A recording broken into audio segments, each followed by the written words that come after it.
তারা আমাদেরকে অ্যালাউ দিলে হবে, আর কাউকে অ্যালাউ দিতে হবে না। কালকা থেকে আর কাউকে অ্যালাউ দিতে হবে না। আমরা এখন সকাল থেকে যারা এখানে এতক্ষণ পর্যন্ত ছিলাম তাদেরকে অ্যালাউ দিলে হবে।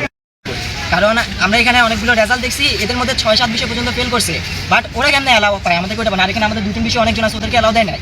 কি জন্য? এখানে পলিটিক্স পাওয়ার চলছে। আমরা অনেকখান থেকে অনেক সূত্রগুলো পাচ্ছি যেখানে 7 বিষয় ফেল করছে, কিন্তু ও পলিটিক্স করে, যে কোনো একটা গ্রুপ করে, ওই গ্রুপের ওদেরকে এখানে অ্যালাউ দিয়ে দেওয়া হয়েছে। কি জন্য? আমাদের কাছে প্রুফ আছে মোবাইলের মধ্যে, আমরা ছবি দেখাতে পারবো। ওর যে রসিদটা দিচ্ছে ওখানে ও 6 বিষয় ফেল, তারপরেও ও অ্যালাউ পাইছে। কি জন্য? ও পলিটিক্স পাওয়ার। কি আমরা পলিটিক্স করি এই জন্য?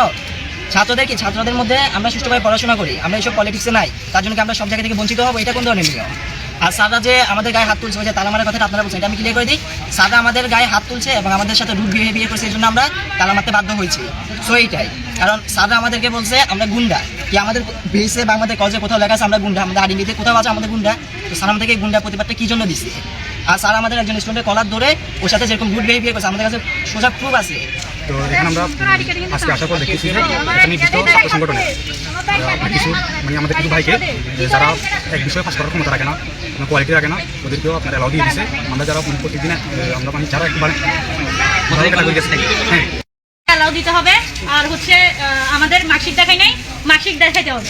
আর স্যার হচ্ছে যে 6 সাবজেক্ট যারা ফেল করছে তাদেরকে তুলছে, অ্যান্ড কিছুক্ষণ আগে একটা মেয়ে আসছে 3 সাবজেক্ট ফেল করছে, ওরা অ্যালাউ করে না। আর হচ্ছে আমাদের মার্কশিট দেখাচ্ছে না। ইনফ্যাক্ট ছেলেরা যখন এগুলো বলতে চাইছিল, গেটে তালা দিতে চাই নাই। তারপর হচ্ছে ছেলেরা যখন আসি স্যারে বলছে, তখন আমাদের একটা ছেলের গায়ে হাত তুলছে। অ্যান্ড এটার আছে, স্যার যে দুর্ব্যবহার করছে ওইটার রেকর্ড আছে, দাঁত ধাক্কা দিয়ে বের করে দিচ্ছে। অ্যান্ড বলছে আমাদের কোনো জায়গা নেই।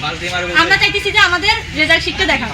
এদেরকে যারা দেওয়ার কোনো সুযোগই নেই, এরা রীতিমতো কলেজে আসে না, টোটালি আসে না। এত ফোন করার পরে আমাদের প্রত্যেকটা গাইড টিচার ফোন করে, কিন্তু কোনো গার্ডিয়ানের সাড়াও দেয় না, এরা কলেজেও আসে না। একমাত্র এখন যারা ডিস্টার্ব করতে, যেগুলো সব ছাত্র যারা অতিরিক্ত যারা কোনোদিন কলেজে আসে না, এগুলা নামদারি কিছু হয়তো ছাত্ররা হইতে পারে বা জানি না, কিন্তু এই বেশিরভাগ কলেজে আসে না। তো এদেরকে আমরা কি করে দেবো? এটাকে কলেজকে এখানে এভাবে দিলে কি কলেজ থাকবে?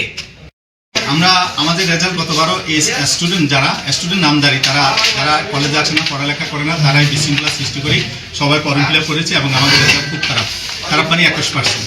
আমরা স্টাফ কাউন্সিল এবং জিবির সিদ্ধান্ত মোতাবেক এভাবে সিদ্ধান্ত নিয়েছি যে আমরা এবার রেজাল্ট কিছুটা হলেও ইমপ্রুভ করার জন্য আমরা চেষ্টা করব।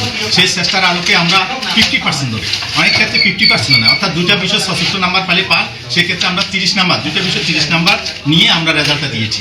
সেখানে ইংরেজি 30, 2 বিষয় 30 এবং আইসিটি 14 নাম্বার যারা পাবে তাদেরকে আমরা এই রেজাল্টটা দিয়েছি। কিন্তু দেখা গেল যে যারা কলেজের পাশে আসে না, উপস্থিত থাকে না, যারা নিয়মিত ক্লাস করে না এবং বাইরে ঘোরাফেরা করে আড্ডা করে, তারাই আসি আজকে যখন তাদের নাম রোল নাম্বার রেজাল্টে দেখে নেয়, তারাই এই ঝামেলাটা সৃষ্টি করছে। এই জন্য কিছুক্ষণ আগে ইউনো মহোদয় আমাকে ফোন করছিলেন, এরকম আমি জানাইছি ওনাকে। উনি বলছে আজকে কোর্স লাগবে কিনা, আমি বলছি আজকে লাগবে না, আগামীকাল থেকে উনি আইনগত সহায়তা দেবেন। ইউনো ম্যাডামকে আমি অশেষ ধন্যবাদ জানাচ্ছি এই সহযোগিতার হাত বাড়িয়ে দেওয়ার জন্য। আশা করব উনি আমাকে প্রশাসন থেকে সর্বাত্মক সহযোগিতা করবেন এবং রেজাল্টের মানটা যাতে বাড়িয়ে মিরসরাই কলেজটা একটা ভালো কলেজে উপনীত করা যায়, সে চেষ্টা আমি এবং আমাদের শিক্ষকরা সবাই করতেছে এবং আমাদের জিবি সদস্যরা ওনারা একজন উপস্থিত আছেন, তারাও করতেছে। আশা করি আমরা সবাই সহযোগিতা, সাংবাদিক, প্রশাসন এবং আইনশৃঙ্খলা রক্ষাকারী বাহিনী সবাই থেকে আমরা সার্বিক সহযোগিতা কামনা করছি এবং এমপি মহোদয়কেও আমি জানাবো এবং ওনারও সার্বিক সহযোগিতা কামনা করব। আমি ওনাকে গিয়ে সার্বিকভাবে জানাবো যাতে উনি কলেজটার দিকে তাকায় এবং কলেজের রেজাল্টটা যাতে উন্নতি করে, সেভাবে রেজাল্ট যাতে পাবলিশ করে আমরা দিতে পারি এবং নিজে আমাদেরকে সবাইকে সহযোগিতা করেন, সেই জন্য ওনাকেও আমরা ধন্যবাদ জানাবো।